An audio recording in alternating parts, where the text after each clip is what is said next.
Sekitar jam 2, jam 3 pagi saya berdoa, Tuhan memberikan penglihatan kepada saya, ya. Nah, di dalam penglihatan itu sangat jelas Tuhan tunjukkan ada layar yang sangat besar, ya.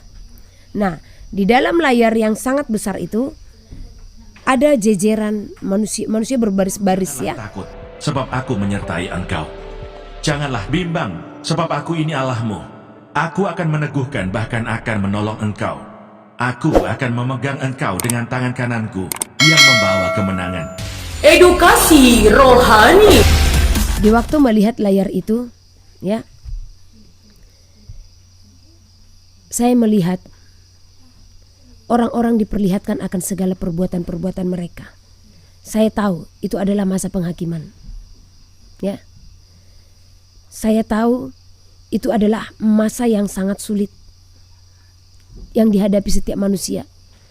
Jadi layar itu sebagai bukti dari apa-apa saja yang kita lakukan selama kita di dalam dunia.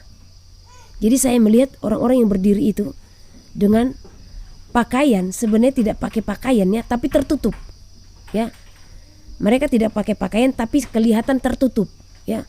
Mereka semua melihat ke arah layar. Tapi itu semua orang-orang gelap. Yang di depan layar itu semua adalah orang-orang gelap, ya. Nah, karena walaupun tubuh mereka seperti terbuka tetapi tertutup oleh kegelapan. Jadi di layar itu diperlihatkan segala perbuatan-perbuatan yang mereka lakukan, ya, yang mendukakan hati Tuhan, ya. Kemudian saya diperlihatkan ada satu lubang yang sangat besar. Jadi di dalam lubang itu banyak belatung-belatung, ya. Bahkan tadi pagi waktu saya bersaksi, saya masih merasakan rasa jijik itu, ya. Nah, saya melihat belatung-belatung itu. Kemudian Tuhan membawa saya untuk masuk ke dalam, karena lubang itu besar, ya. Besar sekali, seperti terowongan gitu. Nah, saya dituntun untuk masuk dan melihat ke dalam. Waktu saya berjalan, saya lihat sebelah kiri. Nah, sebelah kiri saya melihat sel-sel, ya. Ada kayak jendela, ada jerajak-jerajaknya seperti itu. Tapi waktu melihat itu saya seperti badan remuk, ya. Hati ini sangat tersayat dan teriris. Karena saya tahu mereka adalah orang-orang yang masuk ke dalam alam maut, ya. Gak tahan sebenarnya saya mau memberitahukan ini kepada saudara. Tetapi di dalam sel-sel itu saya melihat orang-orang yang saya kenal, ya. Saya melihat mereka menjerit.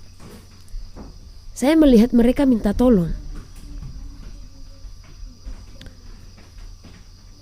Saya tidak tahan sebenarnya melihat penglihatan tadi pagi yang Tuhan berikan, karena untuk kesekian kalinya Tuhan menunjukkan bagaimana orang-orang di alam maut, ya.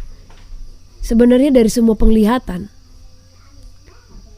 ini penglihatan yang paling saya bilang sama Tuhan, kalau bisa saya jangan melihat gitu, ya. Karena jeritan-jeritan daripada orang-orang yang terkungkung di sana itu sangat memilukan, saudara. Itu sangat menyakitkan gitu. Saya berjalan, ya, sangat panjang lorong itu. Saya berjalan, tetapi setiap sel ada jiwa, setiap sel ada jiwa. Di situ saya hanya terpaku, ya. Karena beberapa waktu lalu, beberapa tahun lalu, Tuhan pernah menunjukkan hal seperti ini sama saya. Saya berjalan melihat jiwa-jiwa yang telah binasa. Mereka menjerit minta tolong. Dan saya melihat Tuhan itu hatinya berduka gitu, ya. Tuhan sangat mengasihi mereka. Tuhan mengasihi jiwa-jiwa itu. Mereka minta tolong, tapi di saat mereka minta tolong, Tuhan hanya katakan terlambat. selama di dalam bumi lah Tuhan bisa menolong, ya.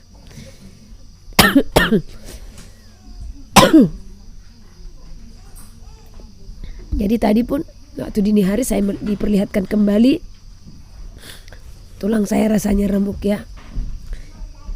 Saya mau menutup telinga, tapi tangan saya dikakukan seperti ini dan tidak berjalan. Mata saya diarahkan ke kiri untuk melihat sel-sel tersebut, ya. Saya tidak tahan gitu. Akhirnya Tuhan membawa saya lebih lagi. Waktu maju ke depan, lorong itu sangat panjang, ya. Sangat panjang. Saya melihat ada cahaya, ada terang lah, ya. Terang itu berwarna agak orange gitu. Saya pikir, oh ini apakah ada sesuatu yang dibukakan gitu, ya. Tetapi waktu melihat terang itu, hati saya tidak damai.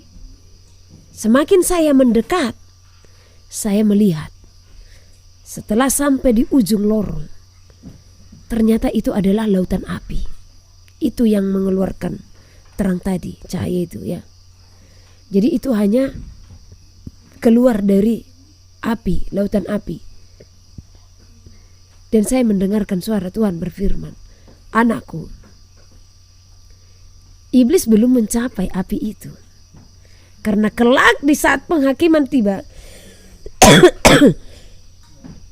iblis akan dicampakkan ke dalam api neraka.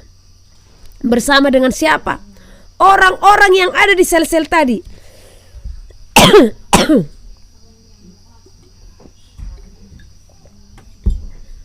Siapa orang-orang di sel itu?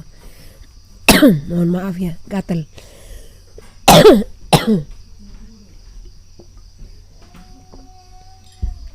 Siapa orang-orang yang ada di sel-sel tadi? Mereka-mereka yang tidak mempertahankan iman. Mereka-mereka yang hidup di dalam keinginan daging. Mereka yang ditetapkan untuk binasa. Tetapi siapa yang menetapkan mereka binasa? Ya? Yang menetapkan mereka untuk binasa adalah diri mereka sendiri. Dengan mereka tidak mau hidup di dalam kekudusan. Dengan mereka lebih mengutamakan keinginan daging mereka. Jadi pesan ini sangat penting bagi kita semua. Sebelum mereka masuk ke lautan api, mereka berada di tempat yang sangat gelap. Mereka berada di tempat yang hanya kedengaran kertak gigi dan jeritan tangis. Saya melihat orang-orang yang saya kenal di dalamnya. Bahkan saya pernah mengingat bagaimana Tuhan menjelaskan tentang dosa-dosa hujat, ya. Ada beberapa orang yang sering saya dengar menghujat. Saya lihat di sana, ya. Tetapi ini pesan penting, ya, bagi kita yang masih berada di dalam bumi ini. Jangan pernah jatuh ke dalam dosa apapun, terlebih dalam penghujatan. Karena dosa penghujatan adalah dosa kekal. Kalau itu menghujat Roh Kudus, ya. Itulah penglihatan yang Tuhan berikan tadi pagi, supaya setiap kita, ya, menyadari masih ada hal yang akan kita hadapi di depan yang lebih besar daripada apa yang kita hadapi selama kita di dalam bumi, yaitu apa? Penghakiman. Karena tadi yang dipertontonkan itu, yang ditunjukkan layar besar, ya, dan orang-orang yang berdiri di depannya itu adalah orang-orang yang dihakimi dengan segala perbuatannya. Kemudian kemana mereka akan berada? Masuk ke dalam api, ya. Janganlah kiranya Tuhan menghakimi saudara hanya karena segala perbuatan-perbuatan yang kurang berkenan di hadapan Tuhan, ya. Tetaplah berjuang untuk hidup di dalam kasih dan kekudusan, ya, supaya Tuhan memberkati dan menyertai kita senantiasa. Haleluya, puji nama Tuhan. Kita buka dari 1 Petrus ini 2 Petrus 2 Petrus pasal yang kedua ayat 1 sampai 22. Ini panjang banget ayatnya ya. Jadi mohon kita semua tetap bersabar dan tetap setia supaya kita mengenali siapa sebenarnya nabi palsu, siapa sebenarnya guru-guru yang palsu. Karena selama ini kita sulit untuk mengetahuinya. Kebanyakan orang hanya mengatakan nabi palsu ini tidak mengakui Tuhan. Ya, jangan salah. Nabi palsu dan guru-guru palsu adalah mereka yang katanya hidup di dalam Tuhan, bahkan membawakan pengajaran tentang nama Tuhan. Nah, kepalsuan mereka di mana? Ini yang harus kita pahami, ya. Kalau satu contoh dia tidak menyembah Tuhan, jelas kita tahu itu bukan berasal daripada Tuhan, ya. Jelas kita tahu kepalsuannya. Nah, tetapi kalau dia membawakan nama Tuhan dan pengajaran kebenaran bahkan pertobatan, namun sesungguhnya mereka adalah nabi dan guru palsu ini yang sulit untuk kita bedakan, ya. Nah, oleh karena itu tanpa hikmat Tuhan kita tidak akan tahu siapa yang disebut dengan nabi dan guru palsu. Oke? Saya akan bacakan nabi-nabi dan guru-guru yang palsu. Sebagaimana nabi-nabi palsu dahulu tampil di tengah-tengah umat Elohim, demikian pula di antara kamu akan ada guru-guru palsu. Ya. Sekali lagi ya. Sebagaimana nabi-nabi palsu dahulu tampil di tengah-tengah umat Elohim. Jadi zaman dahulu juga nabi palsu sudah ada di tengah-tengah umat Elohim, ya. Dan dikatakan demikian pula di antara kamu akan ada guru-guru palsu. Jadi dia akan menyatu dengan kita. Dia seperti sejalan dengan kita. Dia seolah-olah sama dengan kita di dalam satu penyembahan, di dalam satu pengajaran, ya. Nah, mereka akan memasukkan pengajaran-pengajaran sesat yang membinasakan. Ini yang harus kita pahami, seperti apakah pengajaran sesat yang membinasakan ini. Kalau satu contoh pengajarannya dikatakan kamu jangan percaya kalau dia yang datang ke dalam dunia sebagai Tuhan, jelas kita tahu ya kalau ini salah, ya. Nah, tetapi nabi palsu ini tidak akan mengatakan demikian. Mereka akan tetap mengakui kalau Yahusua itu adalah Tuhan dan juru selamat, ya. Bahkan mereka akan datang dengan memakai nama Tuhan. Mereka pun akan datang dengan membawa kitab yang kita pakai untuk menuntun kita ke dalam kebenaran, ya. Namun kesesatan dari pengajaran itu seperti apa? Bahkan mereka akan menyangkal penguasa. Nah, menyangkal penguasa. Di sini kadang kita berpikir, oh, mereka menyangkal penguasa. Menyangkal dalam hal apa? Oh, dia itu bukan Tuhan. Nah, kalau seperti itu ya jelas itu sesat, ya. Tetapi ada satu hal menarik di dalam ayat ini yang harus kita pahami, yang sehingga kita sulit untuk membedakan mana yang dari Tuhan, mana yang tidak, ya. Mereka akan menyangkal penguasa yang telah menebus mereka dan dengan jalan demikian segera mendatangkan kebinasaan atas diri mereka. Banyak orang akan mengikuti cara hidup mereka yang dikuasai hawa nafsu. Dan karena mereka jalan kebenaran akan dihujat. Nah, seperti apakah pengajaran sesat yang mereka lakukan, ya, untuk membinasakan, dan seperti apakah pengajaran yang akan menyangkal penguasa. Nah, sementara tadi saya katakan mereka membawa ini kitab suci dan bahkan mereka membawa nama Tuhan. Jadi di mana mereka menyangkal penguasa? Di sini kita harus jeli. Di sini kita harus peka. Di sini kita harus memahami dan mengetahui, ya. banyak pengajaran-pengajaran yang telah mereka kesimpangkan, ya. Banyak firman Tuhan yang telah diperkosa kesuciannya. Disinilah tadi dikatakan mereka menyangkal penguasa. Di saat Tuhan berfirman A, tetapi kita menyangkal firman-Nya itu. Ya, paham ya? Kalau Tuhan katakan firman-Nya dan kita katakan itu sudah tidak ada, itu sudah dihapuskan, itu sudah dibatalkan.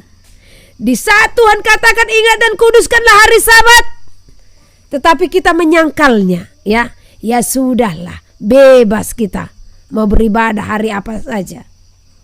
Di sini kita sesungguhnya telah menyangkal penguasa dengan firman-Nya, telah menyangkal penguasa di dalam firman-Nya, ya. Ingat, firman Tuhan itu kudus dan kekal, ya. Firman Tuhan kudus dan kekal. Firman Tuhan tidak bisa dirubah-rubah. Firman Tuhan tidak bisa diganggu-gugat.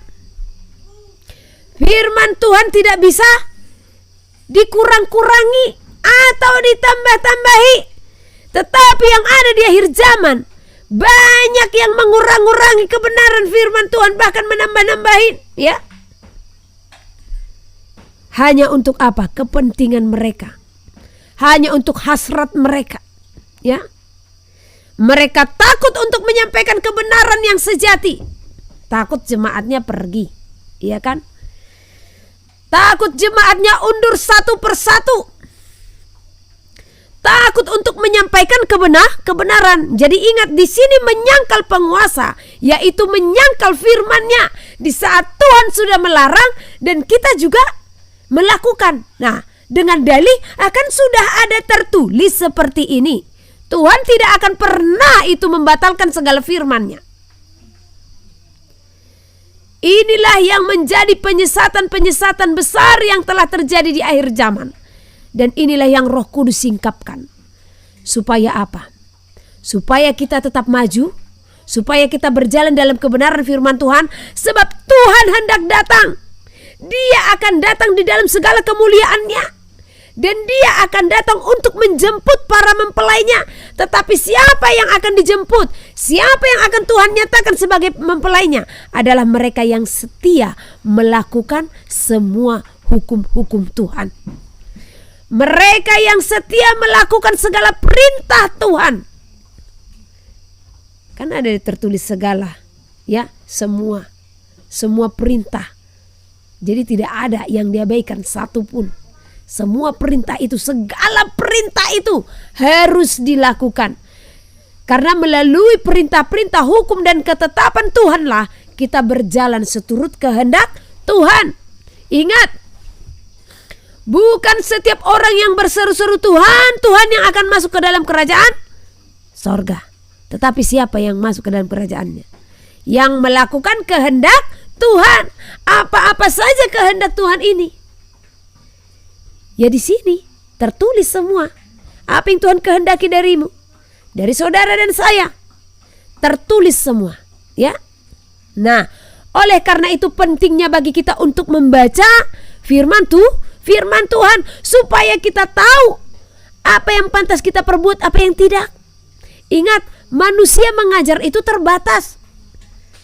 Tetapi Roh Kudus melalui firman-Nya, dia menuntun anak-anaknya tidak terbatas, ya. Dia menuntun anak-anaknya tanpa ada batasan apapun. Oleh karena itu berikanlah hati saudara dan saya untuk membaca firman Tuhan, ya, supaya iman kita benar-benar bertumbuh dan kita memiliki pengetahuan apa sih yang pantas kita perbuat, apa sih yang harus kita lakukan untuk menyenangkan hati Tuhan. Nah, seperti itu, ya. Jadi supaya kita memahami, ya, Tuhan hanya akan mengangkat anak-anaknya dan menjadikan anak-anaknya sebagai mempelai adalah mereka yang taat dan setia dalam segala firman Tuhan. Segala, bukan setengah, bukan sepenggal-sepenggal, ya. Makanya baca semua, ya. Tuhan berfirman dalam Matius, aku datang bukan untuk meniadakan, tetapi untuk menggenapi hukum Taurat. Selama belum lenyap langit dan bumi, satu iota atau satu titik pun tidak akan ditiadakan dari hukum Taurat. Jadi kita harus mengerti, kita harus memahami apa arti daripada perkataan Tuhan tersebut. Tetapi yang ada manusia, umat-umat Tuhan yang dikatakan sebagai Kristen atau Nasrani, ya, mereka hanya datang beribadah, dengarkan khotbah pendeta, sudah cukup bagi mereka. Hanya sekali seminggu saja, ya.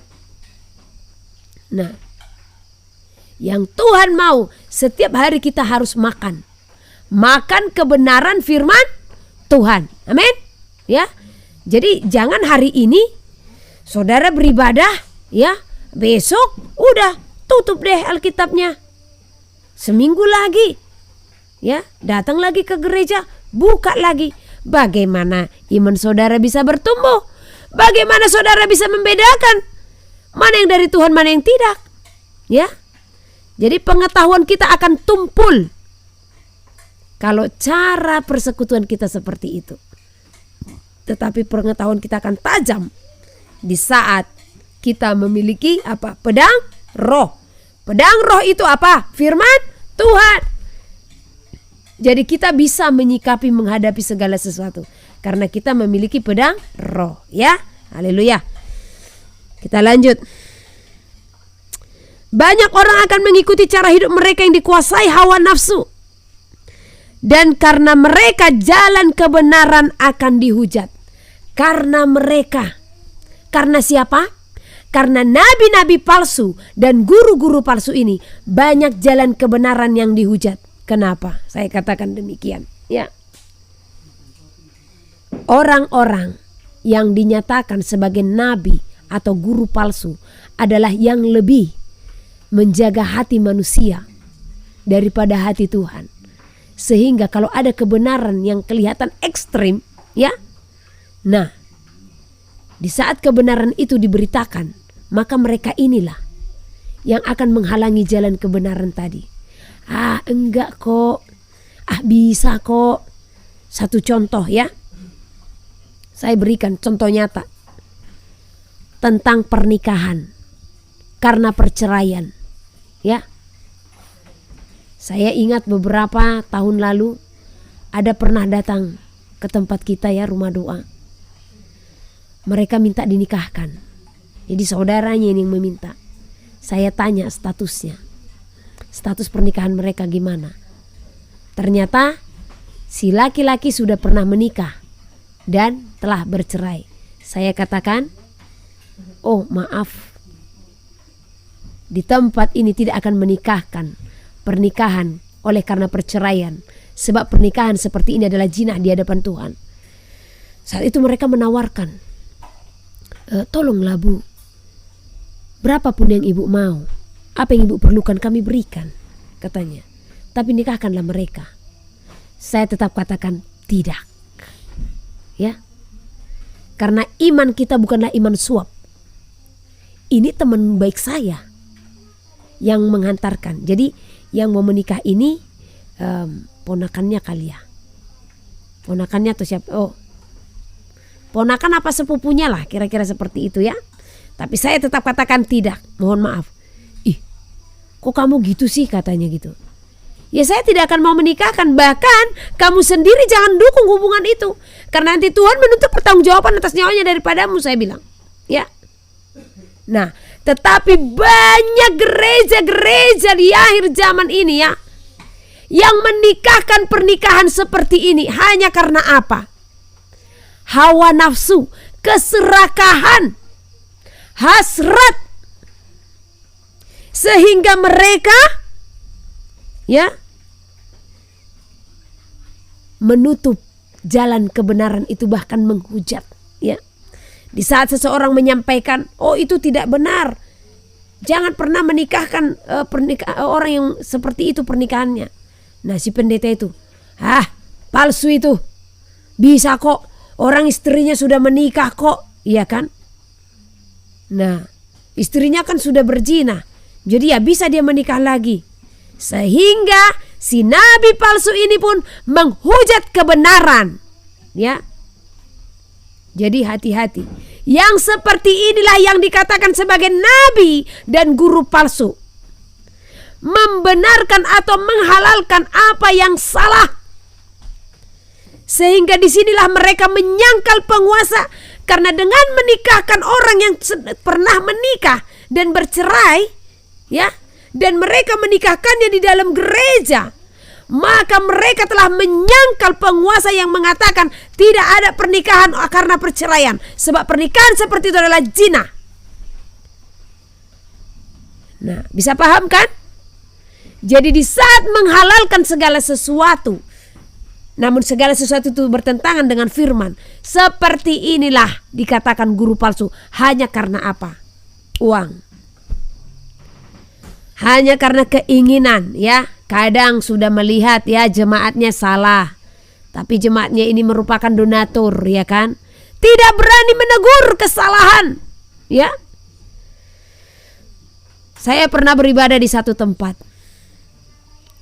Jadi saya tahu ada jemaat yang ditonjolkan di sini. Memang luar biasa firman Tuhan ini, ya, dipraktekkan karena mereka orang berada, duduknya selalu di depan ini, ya kan? Nah, jadi saya tahu bapak ini sudah berpuluh tahun menjadi jemaatnya, keluarga ini. Dan keluarga ini merupakan keluarga yang ditonjolkan dalam peribadatan itu, ya. Namun saya tahu kalau bapak ini masih merokok, ya. Nah, dan dahsyatnya lagi, tentang merokok inilah dulu, ya. Bapak ini masih merokok. Tetapi si gembala tidak berani untuk menegur kesalahannya.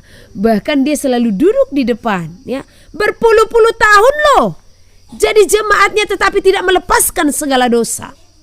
Berpuluh-puluh tahun menjadi jemaat tetap dipakai, padahal tubuhnya dicemari oleh segala dosa. Hanya karena apa? Donatur. Berarti hasrat, ya. Nah, dan satu lagi yang paling mencengangkan, saya pernah tanya bapak ini, Pak, saya mau tanya, menurut bapak pemberitaan tentang binatang haram itu gimana? Oh, itu benar itu Mak Rahel, katanya. Itu benar itu. Nah terus, cuman ya memang itulah yang belum bisa aku lakukan. Ini gembala loh yang menyampaikannya. Saya belum bisa melakukannya, katanya. Wah, saya bilang saat itu, Pak, bagaimana nanti pertanggungjawaban Bapak di hadapan Tuhan atas domba-domba yang Tuhan percayakan kepada Bapak? Apalagi donatur ini ternyata jualan binatang haram juga, ya kan? Ini jadi orang menyangkal kebenaran, ya, menyangkal penguasa hanya karena apa? Daging. Tidak berani menyampaikan kebenaran, tidak berani menegur kesalahan. Hanya karena hasrat. Nanti kalau ditegur nggak datang beribadah, nggak jalan, ya kan? Nah, kita lanjut lagi. Dan karena serakahnya guru-guru palsu itu akan berusaha mencari untung dari kamu dengan cerita-cerita isapan jempol mereka. Ini berbicara apa? Khotbah kemakmuran. Tetapi untuk perbuatan mereka itu, hukuman telah lama tersedia dan kebinasaan tidak akan tertunda. Ngeri, ya. Kepada pengajar-pengajar yang demikian, ya, yang mengesampingkan firman Tuhan hanya untuk hawa nafsu, hanya untuk kedagingan, hanya untuk keinginan daging, ya, hanya untuk menjaga hati manusia. Apa hukuman yang menimpa mereka? Tetapi untuk perbuatan mereka itu, hukuman telah lama tersedia. Hati-hati. Ini nih bagi pemberita-pemberita yang memberitakan firman Tuhan, tolong, ya. Jangan sampai pemberitaanmu di luar daripada kebenaran firman Tuhan. Karena dikatakan di sini, hukuman telah lama tersedia dan kebinasaan tidak akan tertunda. Ngeri ya, kebinasaan tidak akan tertunda. Sebab jikalau Elohim tidak menyayangkan malaikat-malaikat yang berbuat dosa, tetapi melemparkan mereka ke dalam neraka, dan dengan demikian menyerahkannya ke dalam gua-gua yang gelap untuk menyimpan mereka sampai hari penghakiman. Nah, di sini dikatakan malaikat saja yang dahulu hanya memuji dan menyembah Tuhan, yang sudah bersama-sama dengan Tuhan, di saat mereka salah, Tuhan tidak menyayangkan mereka. Bahkan mereka dipisahkan untuk satu hari penghakiman besar untuk malaikat-malaikat yang tadinya sudah duduk diam bersama-sama dengan Tuhan. Apalagi saudara yang diciptakan dari tanah, ya, yang ada di dalam bumi, belum di sorga, ya, belum melihat Tuhan. Malaikat saja tidak disayangkannya, apalagi manusia yang hanya dari debu tanah. Jadi supaya kita berpikir sampai sejauh itu ya, supaya jangan asal-asal berbuat dosa ya. Dan jikalau Elohim tidak menyayangkan dunia purba, tetapi hanya menyelamatkan Nuh. Nah, dunia kan Tuhan diciptakan gede toh ya, dan bumi inilah tempat manusia berpijak. Tetapi itu pun tidak disayangkannya di saat manusia berbuat dosa. Bayangkan, air bah itu sedunia loh. Ini banjir di tempat kita masih di tempat satu-satu wilayah. Zaman purba ya, dunia ini dipenuhi oleh air bah. Tuhan tidak menyayangkan. Di saat apa? Di saat manusia melakukan kedurhakaan di hadapan Tuhan. Tetapi dia hanya menyayangkan anak-anaknya yang setia kepadanya, yaitu Nuh beserta keluarganya ya. Tetapi hanya menyelamatkan Nuh, pemberita kebenaran itu. Jadilah pemberita kebenaran ya, dengan 7 orang lain ketika ia mendatangkan air bah atas dunia orang-orang yang fasik. Dan jikalau Elohim membinasakan kota Sodom dan Gomora dengan api, dan dengan demikian memusnahkannya dan menjadikannya suatu peringatan untuk mereka yang hidup fasik di masa-masa kemudian, malaikat yang memberontak pun Tuhan tidak sayangkan. Dunia di zaman Nuh Tuhan pun tidak sayangkan.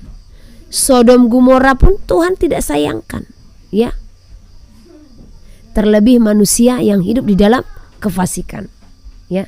Jadi apa yang terjadi semua ini, apa yang dibukakan dalam firman Tuhan, ini sebagai perenungan bagi kita, supaya kita merasa takut akan Tuhan, takut akan kuasa Tuhan ya. Tetapi ia menyelamatkan Lot, orang yang benar, yang terus-menerus menderita oleh cara hidup orang-orang yang tak mengenal hukum dan yang hanya mengikuti hawa nafsu mereka saja. Sebab orang benar ini tinggal di tengah-tengah mereka dan setiap hari melihat dan mendengar perbuatan-perbuatan mereka yang jahat itu, sehingga jiwanya yang benar itu tersiksa. Maka nyata bahwa Tuhan tahu menyelamatkan orang-orang saleh dari pencobaan dan tahu menyimpan orang-orang jahat untuk disiksa pada hari penghakiman. Ini janji yang Tuhan juga sudah berikan kepada kita ya. Ini janji yang sangat nyata, yaitu apa? Tuhan tahu menyelamatkan orang-orang saleh dari pencobaan. Nah, jadi pencobaan-pencobaan besar akan datang melanda bumi. Pencobaan-pencobaan yang dahsyat akan datang melanda bumi ya.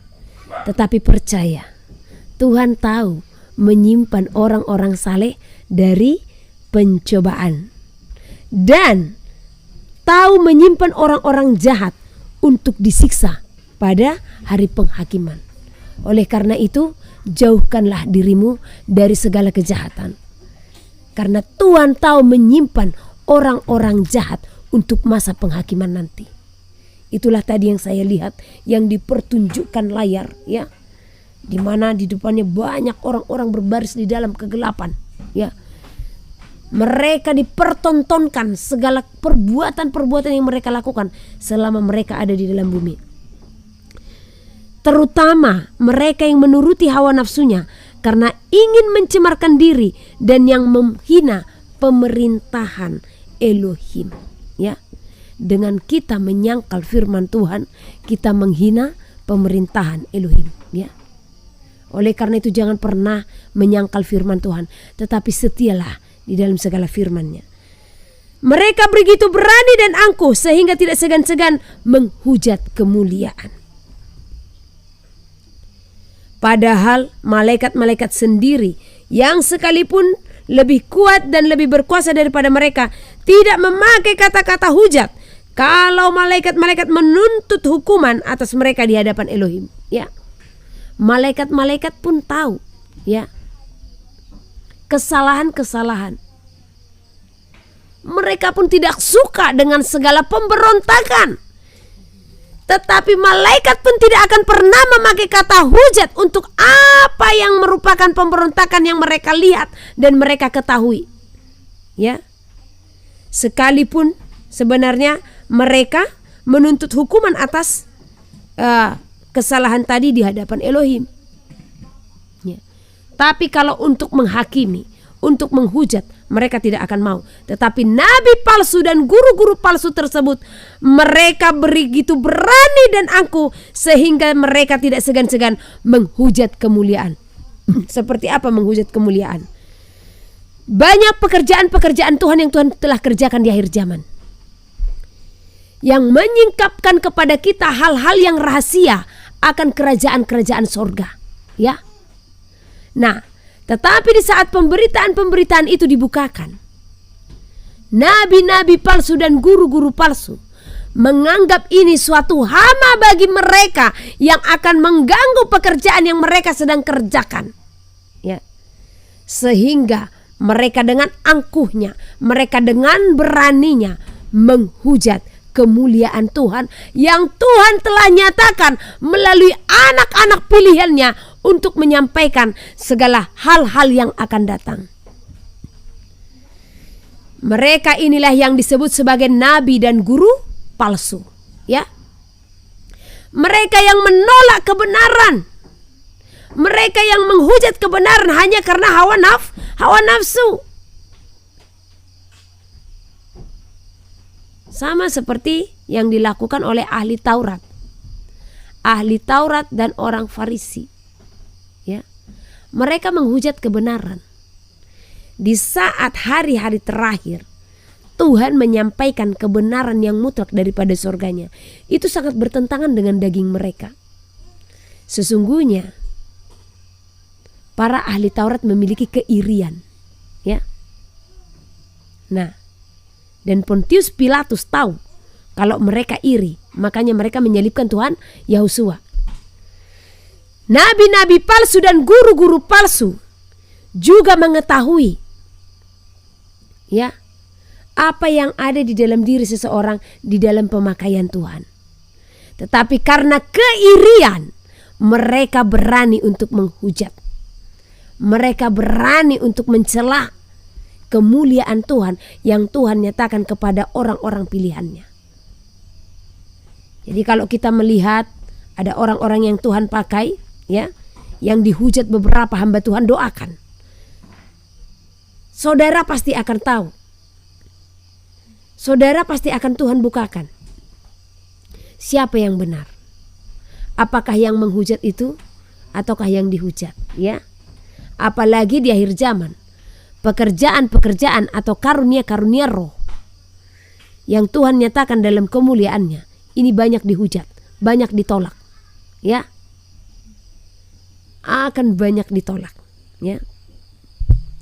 Beberapa waktu lalu ada yang cerita sama saya, Bu, saya tahu roh Tuhan yang ada pada ibu, dan banyak yang menghujat. Saya hanya bilang, sudah dari dulu, semenjak saya memberitakan firman Tuhan, saya dihujat. Tetapi semakin mereka menghujat, semakin berkat Tuhan nyatakan, ya. Ada sukacita dan damai sejahtera yang melekat selalu di dalam hati ini, ya. Karena saya hanya mengingat janji Tuhan. Anakku, di saat memberitakan kebenaran, engkau akan ditolak dan dihujat. Tetapi ketahuilah, tetaplah bertahan di dalam rohku, tetaplah bertahan di dalam apa yang kau terima daripadaku. Sebab mereka akan melihat kebenaranlah yang ada padamu. Ya. Dan saya percaya itu. Yang saya ikuti, yang saya sembah adalah Tuhan Yahosua yang telah disalibkan, mati dan bangkit kembali. Dia disalibkan karena apa? Menyampaikan kebenaran. Ya. Waktu dia menyatakan mujizat, yang ada dia dilulukan. Tapi waktu dia menyatakan kebenaran yang sesungguhnya, bahkan yang dia kasih makan ikut menyalibkan dan menghujat dia, ya. Dan saya juga percaya di saat saya juga menyampaikan kebenaran, akan banyak saya terima penderitaan itu. Karena saya ingat firman Tuhan, bersukacitalah engkau yang masuk ke dalam penderitaan Hamasia, kan gitu. Bersukacitalah engkau yang dicela dan dianiaya oleh karena kebenaran, ya. Dan saya akan tetap berjuang di dalam kebenaran ini. Sekalipun banyak hujat yang saya terima, udah kebal nih telinga ini, ya kan? Nah, karena saya percaya suatu hari mereka akan menyadari Roh Tuhanlah yang diam dalam diri saya, yang menyampaikan segala kebenaran kepada saudara. Haleluya, terpujilah Tuhan kita. Hanya Dialah Tuhan yang layak kita puji dan kita sembah, ya. Ayat 12. Tetapi mereka itu sama dengan hewan yang tidak berakal. Ngeri, ya. Ya. Sama dengan binatang yang hanya dilahirkan untuk ditangkap dan dimusnahkan. Jadi nabi-nabi palsu, guru-guru palsu adalah mereka yang hanya memberitakan khotbah-khotbah kemakmuran, yang bahkan menyangkal firman Tuhan hanya untuk kesejahteraan daging mereka, ya.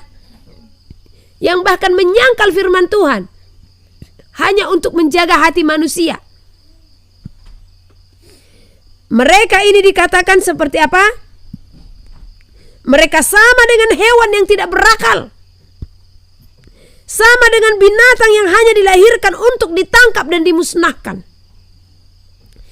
Jadi dari detik ini, jangan pernah mengabaikan hati Tuhan, mengabaikan perintah Tuhan, mengabaikan apa kata Tuhan hanya karena menjaga hati manusia. Tetapi marilah kita berjuang menjaga hati Tuhan dan percaya. Sekalipun di saat menjaga hati Tuhan kita merasa seolah-olah ditinggalkan dunia, percaya penyertaan Tuhan besar dalam hidup saudara dan saya. Amin. Jadi jangan takut menyampaikan kebenaran sekalipun engkau ditinggalkan dunia, asalkan Tuhan tidak pernah meninggalkanmu. Amin. Ini sebab hidup kita bukan untuk penilaian dunia, bukan untuk perkenanan dunia, tetapi hidup kita hanya untuk perkenanan Tuhan. Dikatakan lagi, mereka menghujat apa yang mereka tidak ketahui, sehingga oleh perbuatan mereka yang jahat mereka sendiri akan binasa seperti binatang liar. Ngeri sebenarnya hukum bagi guru dan nabi palsu, dan akan mengalami nasib yang buruk sebagai upah kejahatan mereka. Berfoya-foya pada siang hari, mereka anggap kenikmatan. Mereka adalah kotoran dan noda, berfoya-foya pada siang hari. Ini bisa kita ibaratkan siang hari ini, di saat Tuhan masih memberikan kita kesempatan, di saat Tuhan masih memberikan kita waktu untuk memulihkan segala keadaan. Sebab kalau sudah senja, Tuhan akan membawa kita kembali. Matius pasal 24. Khotbah tentang akhir zaman. Bait Allah akan diruntuhkan. Sesudah itu Yesus keluar dari bait Allah lalu pergi. Maka datanglah murid-muridnya dan menunjuk kepada bangunan-bangunan bait Allah. Ia berkata kepada mereka, "Kamu melihat semuanya itu?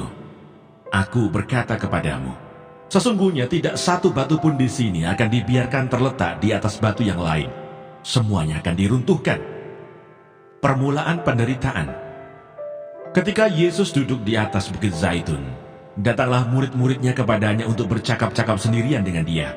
Kata mereka, "Katakanlah kepada kami, Bila manakah itu akan terjadi? Dan apakah tanda kedatanganmu dan tanda kesudahan dunia? Jawab Yesus kepada mereka, waspadalah, supaya jangan ada orang yang menyesatkan kamu.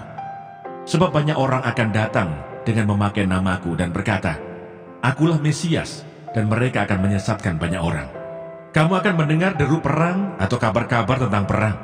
Namun berawas-awaslah, jangan kamu gelisah. Sebab semuanya itu harus terjadi, tetapi itu belum kesudahannya. Sebab bangsa akan bangkit melawan bangsa, dan kerajaan melawan kerajaan. Akan ada kelaparan dan gempa bumi di berbagai tempat. Akan tetapi semuanya itu barulah permulaan penderitaan menjelang zaman baru. Pada waktu itu kamu akan diserahkan supaya disiksa, dan kamu akan dibunuh, dan akan dibenci semua bangsa oleh karena namaku. Dan banyak orang akan murtad, dan mereka akan saling menyerahkan dan saling membenci. Banyak nabi palsu akan muncul dan menyesatkan banyak orang. Dan karena makin bertambahnya kedurhakaan, maka kasih kebanyakan orang akan menjadi dingin. Tetapi orang yang bertahan sampai pada kesudahannya akan selamat. Dan Injil kerajaan ini akan diberitakan di seluruh dunia, menjadi kesaksian bagi semua bangsa. Sesudah itu barulah tiba kesudahannya. Siksaan yang berat dan Mesias-Mesias palsu. Jadi apabila kamu melihat pembinasa keji berdiri di tempat kudus, menurut firman yang disampaikan oleh Nabi Daniel, para pembaca hendaklah memperhatikannya. Maka orang-orang yang di Yudea haruslah melarikan diri ke pegunungan. Orang yang sedang diperangi di atas rumah, janganlah ia turun untuk mengambil barang-barang dari rumahnya. Dan orang yang sedang di ladang, janganlah ia kembali untuk mengambil pakaiannya. Celakalah ibu-ibu yang sedang hamil, atau ia menyusukan bayi pada masa itu. Berdoalah supaya waktu kamu melarikan diri itu, jangan jatuh pada musim dingin, dan jangan pada hari Sabat. Sebab pada masa itu akan terjadi siksaan yang dahsyat, seperti yang belum pernah terjadi sejak awal dunia sampai sekarang, dan yang tidak akan terjadi lagi. Dan sekiranya waktunya tidak dipersingkat, maka dari segala yang hidup tidak akan ada yang selamat. Akan tetapi, oleh karena orang-orang pilihan waktu itu akan dipersingkat. Pada waktu itu jika orang berkata kepada kamu, lihat, Mesias ada di sini atau Mesias ada di sana, jangan kamu percaya. Sebab Mesias-Mesias palsu dan nabi-nabi palsu akan muncul, dan mereka akan mengadakan tanda-tanda yang dahsyat dan mukjizat-mukjizat, sehingga sekiranya mungkin mereka menyesatkan orang-orang pilihan juga. Camkanlah, aku sudah mengatakannya terlebih dahulu kepadamu. Jadi apabila orang berkata kepadamu, lihat, ia ada di padang gurun, janganlah kamu pergi ke situ. Atau lihat, ia ada di dalam bilik, janganlah kamu percaya. Sebab sama seperti kilat memancar dari sebelah timur dan melontarkan cahayanya sampai ke barat, demikian pula lah kelak kedatangan Anak Manusia. Di mana ada bangkai, di situ burung nasar berkerumun. Kedatangan Anak Manusia, perumpamaan tentang pohon ara.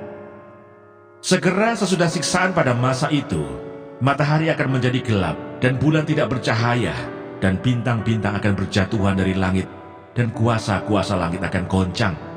Pada waktu itu akan tampak tanda Anak Manusia di langit, dan semua bangsa di bumi akan meratap, dan mereka akan melihat Anak Manusia itu datang di atas awan-awan di langit, dengan segala kekuasaan dan kemuliaannya. Dan ia akan menyuruh keluar malaikat-malaikatnya, dengan meniup sangkakala yang dahsyat bunyinya, dan mereka akan mengumpulkan orang-orang pilihannya dari keempat penjuru bumi, dari ujung langit yang satu ke ujung langit yang lain. Tariklah pelajaran dari perumpamaan tentang pohon ara. Apabila ranting-rantingnya melembut dan mulai bertunas, kamu tahu bahwa musim panas sudah dekat. Demikian juga jika kamu melihat semuanya ini, ketahuilah bahwa waktunya sudah dekat, sudah diambang pintu. Aku berkata kepadamu, sesungguhnya angkatan ini tidak akan berlalu sebelum semuanya ini terjadi. Langit dan bumi akan berlalu, tetapi perkataanku tidak akan berlalu.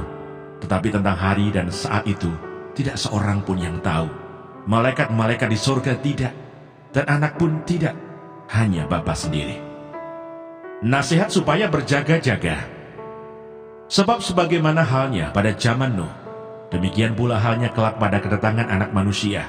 Sebab sebagaimana mereka pada zaman sebelum air bah itu makan dan minum, kawin dan mengawinkan, sampai kepada hari Nuh masuk ke dalam bahtera, dan mereka tidak tahu akan sesuatu, sebelum air bah itu datang dan melenyapkan mereka semua. Demikian pula lah halnya kelak pada kedatangan Anak Manusia. Pada waktu itu kalau ada 2 orang di ladang, yang seorang akan dibawa dan yang lain akan ditinggalkan. Kalau ada 2 orang perempuan sedang memutar batu kilangan, yang seorang akan dibawa dan yang lain akan ditinggalkan. Karena itu berjaga-jagalah, sebab kamu tidak tahu pada hari mana Tuhanmu datang. Tetapi ketahuilah ini, jika tuan rumah tahu pada waktu mana pada malam hari pencuri akan datang, sudahlah pasti ia berjaga-jaga dan tidak akan membiarkan rumahnya dibongkar. Sebab itu hendaklah kamu juga siap sedia, karena Anak Manusia datang pada saat yang tidak kamu duga. Perumpamaan tentang hamba yang setia dan hamba yang jahat. Siapakah hamba yang setia dan bijaksana yang diangkat oleh tuannya atas orang-orangnya untuk memberikan mereka makanan pada waktunya? Berbahagialah hamba yang didapati tuannya melakukan tugasnya itu ketika tuannya itu datang.